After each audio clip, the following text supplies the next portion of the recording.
پروردگار گذشته‌هامان رحمت و مغفرت کن.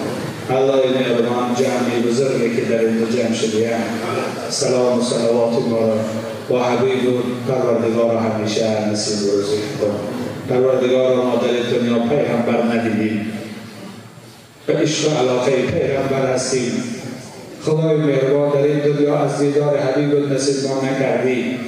خدایا در روز قیامت از دیدار حبیب نصیب و رزق بکن. در دنیا آمدم من از برای دیدن رویت، شنیدم صدره از خزانت یا رسول الله.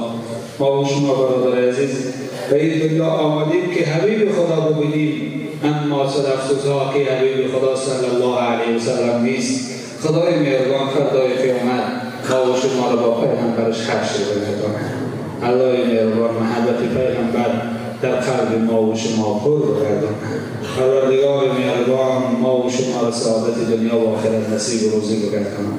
الله مهربان گناههای ما و شما را عفو و مغفرت بفرماید. خدای مهربان این صلوات‌ها که سبب نجات ما و شما هست، پروردگار مهربان تا هنگامی زنده هستیم صلوات‌های ما و شما را پی با پیغمبر صلی الله علیه و سلم نصیب بگرداند. خدای مهربان مشکلات مسلمانان را آسان بگرداند. الله مهربان فیض و برکت را بالای همه مسلمانان نصیب روزی بگرداند. پروردگار دیار ما و شما را تنجی و امانی و صلح و صلاح همیشه نصیب بگرداند. آنهایی که سبب آبادکاری و صلح و صلاح این دیار هستند، از رئیس جمهور سرکرده، رئیس ناحیه و شهر و همه مسئولین حکومت در این امان و تنجی سهم دارند. الله مهربان عمر دراز را نصیب بگرداند.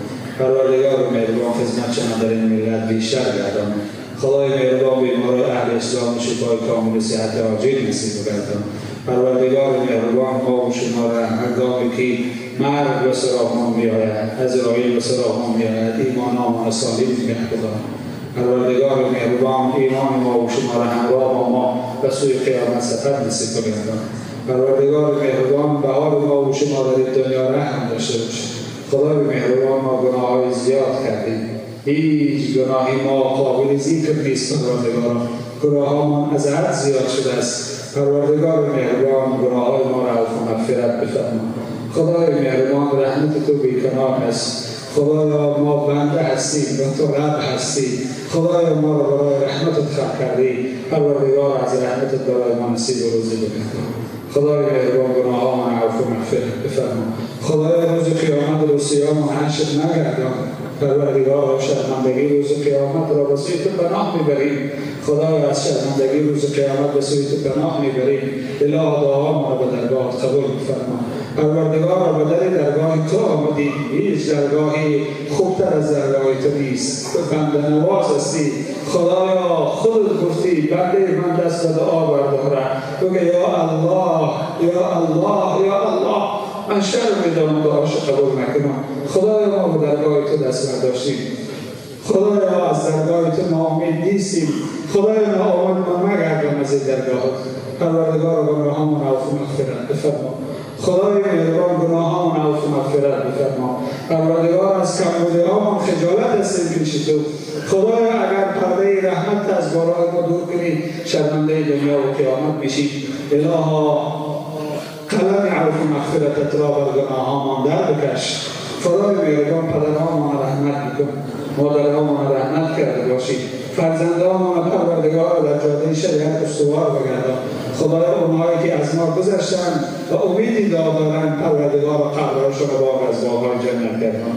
خدای اون روزی که ما هم داخل قبر میشیم، روز میشه و ما داخل خاک میشیم، پروردگار قبرهامان روضه ریاض جنت رو بگردان. الله مهربان مرگ گوارا برای ما نصیب روزی بگردان. خدایا روز قیامت هیچ نعمت بالاتر از دیدار تو نیست. پروردگار دیدار تو برای ما نصیب روزی بگردان. الله مهربان دیدار تو برای ما نصیب بگردان. خدایا دیدار تو برای ما نصیب بگردان.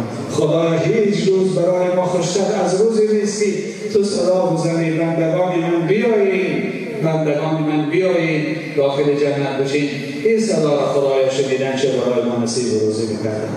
پروردگار مهربان دعاهامان را به درگاه قبول فرما. حضرت ابراهیم ادهم هنگامی که رو به خانه خدا میکرد بر حج میرفت این دعا را میکرد. بالای اسب سوار گریان و درگاه خدا دعا میکرد الهی عبدک عاصی تاکا مکرم بالذنوب مخدعکا.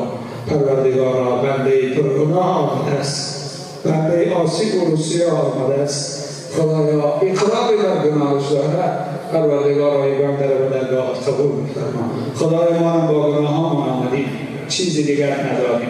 الله مهربان روز قیامت اگر دو پرسی که چی آوردیم، ما غیر از گناه چیزی دیگر نداریم. طاعت بندگی های نداریم که به اون تکیه داشته باشیم. پروردگار گناهان را در بگذر. بزرگ دعا میکرد الها اگر روز قیامت تو مرا از گناهم سراغ بکنی و تر از مغفرت سراغ بکنم.